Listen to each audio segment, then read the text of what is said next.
I'm about to go into the mosque right now. I don't know if you can actually see me that well. I'm covering my hair because you have to when you're going into the house of God.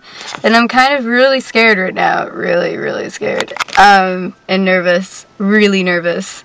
But, I'm hoping it's okay. I'm gonna go in there early to, like, introduce myself and stuff to, let them know who I am and why I'm here and, you know, give myself some time to adapt before everyone comes in. Yeah. So, I'm so glad I made it here safe, like, for real. Anyway, okay, I'm gonna go now. Bye, guys.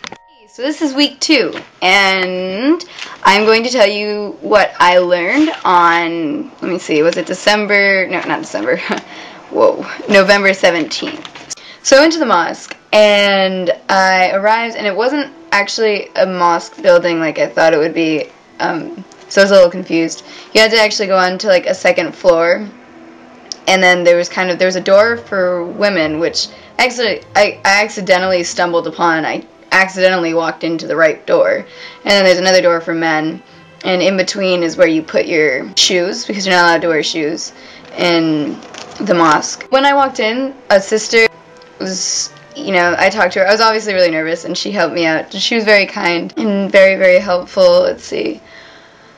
I noticed that there were 3 rooms making 1 room, so, I mean, they didn't have any doors or anything. It was kind of an open, it was open rooms, so there was 1 room where the women were, which is the room that I accidentally walked into, which was good. And then there's another room in between, and then there was a room after that, which is where the guy was speaking, and then a bunch of men were in that room. That's like the man's room. And then the one all the way back is the girl's room. And there was actually a fold-out thing to kind of separate the rooms so that the women could kind of stay behind it, which I found it interesting. I didn't really object to it because I understood that, you know, they didn't necessarily want to be seen in respect for God, etc. I just thought it was really interesting that we had to be all the way back there. I don't know. It was just interesting to me. Another thing was everyone was wearing black socks, and I was wearing bright green, like lime green socks, and I felt so weird. And so I made a note to myself like 5 times, wear black socks, because it was just really awkward for me. The halakha was mostly talking about the holidays, because there were like 3 holidays going on. The day of Arafah, the Hajj, and Eid al-Adha. And so basically he was just kind of explaining the holidays, what they actually mean, what they're for, and stuff like that. I was complimented on my hijab because they thought I did a really good job on actually doing it. They didn't know that I don't normally wear hijab, but they were like, wow, maybe you should teach me how to do that. But also, I went to go see some friends after that, and I didn't take off the hijab, and they were like, they didn't even know it was me at first. They thought it was someone from the MSA, the Muslim Students Association, and they were like, wow, you wear hijab better than some other hijabis that I know. And I was like, oh, thank you. Another thing is, oh god, it was really kind of awkward because you have to cover yourself from, you know, like here, your wrist, all the way down and everything. And I did, but I did it in a Western kind of way. Like, I was wearing skinny jeans, and everyone else was just kind of wearing their, kind of prayer clothes, I guess, which is loose fitting and etc. And I felt kind of awkward. And I wanted to take my coat off because it was really hot, and I didn't because I felt really awkward. Like, maybe they're going to look at me weird. Although, even though my hijab covered all the way down and protected me from the eyes of men, I guess is what you would call it.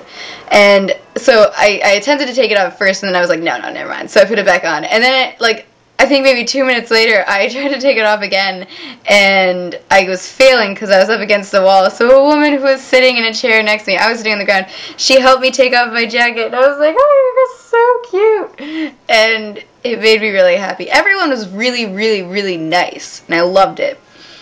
I don't know why I was so terrified.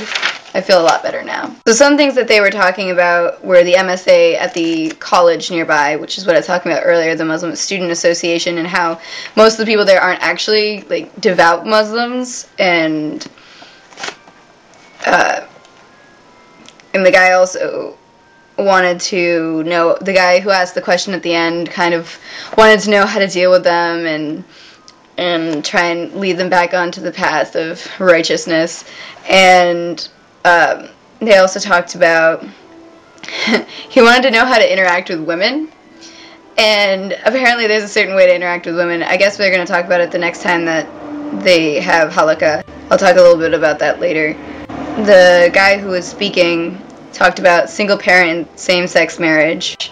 I'm pro same-sex marriage. And I'm also pro single-parent, you know, pro-divorce. I think divorce is a very important, I think divorce is good when used properly. Like, I think my parents were, you know, okay with being divorced.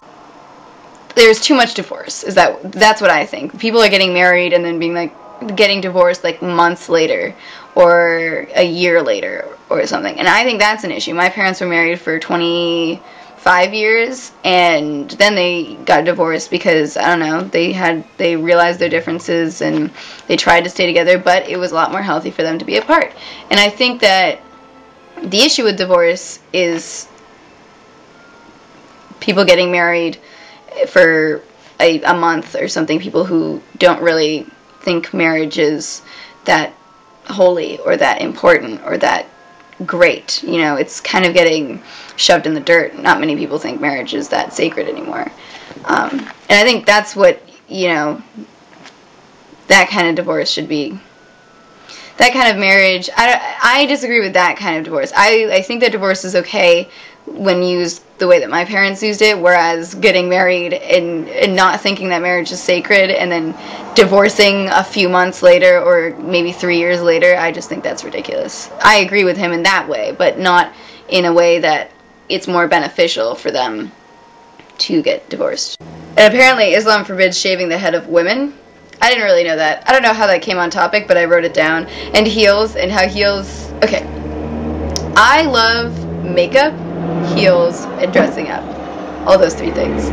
And he kind of made fun of both of them. All of those things. Like makeup, he said it was, you know, fake. It's making you up to be something that you're not, basically. But I love makeup. Makeup's one of my favorite things. I'm not an artistic person, however, when it comes to makeup, I always feel artistic. Heels, he says, is a way that is something that was invented to reshape a woman's body to make it more alluring to men. I love heels. I do not wear heels to impress men. I wear heels because I like heels. So, I don't know. I didn't really feel insulted. I just kind of felt a little weird. Anyway, I did pray. The sister who was helping me out the entire time wanted me to stand next to her and kind of imitate. And then, you know, it was kind of intuitive because I've seen it before a lot of the time. And I know what it is. It's just, I've never actually done it. I don't know what to say. And, you know, there's some... Also, when you're bending down to pray, I know that having your feet up to God is disrespectful, and putting your feet towards people is disrespectful, so I was wondering how to do that. I was kind of looking at everyone else's feet to see how they were doing it, because I just couldn't figure it out. And same thing when I was sitting down on the ground, and my feet were facing the guy who was speaking, and I was just trying to, I don't know, it was really awkward. I have a really bad ankle, so I couldn't, cross-legged sit, I guess. What is that called? Crisscross applesauce, if you will, because my ankle is really bad and putting pressure on it sucks. So I don't know. I just felt really awkward. And I did talk to the guy who was talking the entire time, and I ended up talking to him. You can't really talk to a man alone if you're a woman, because as the guy said, and as my dad said, which is ironic because they said it the exact same way. He said it the exact same way that my dad did. A man and a woman are never alone. The devil is always with them. Like, in a room alone, you can never be alone because the devil's always there. And so I had to talk to him with the sister, and he wouldn't look at me. I felt a little weird, because I like when people look at me when I talk, or when they talk to me. I mean, I kind of found it a little disrespectful that he wasn't looking directly at me, but he probably thought it was actually respectful. That whole, you know, speaking with a woman type thing. It was really interesting. Anyways, I have to go. I may not go to Halakha this week because of Thanksgiving and all. And I think they're doing it a little bit later anyway because some of the people won't be going because of Thanksgiving. Hope you guys have a good week and happy Thanksgiving. I'll see you when I make my 3rd video for week 3 and enjoy your time until then. Bye. Thanks for watching.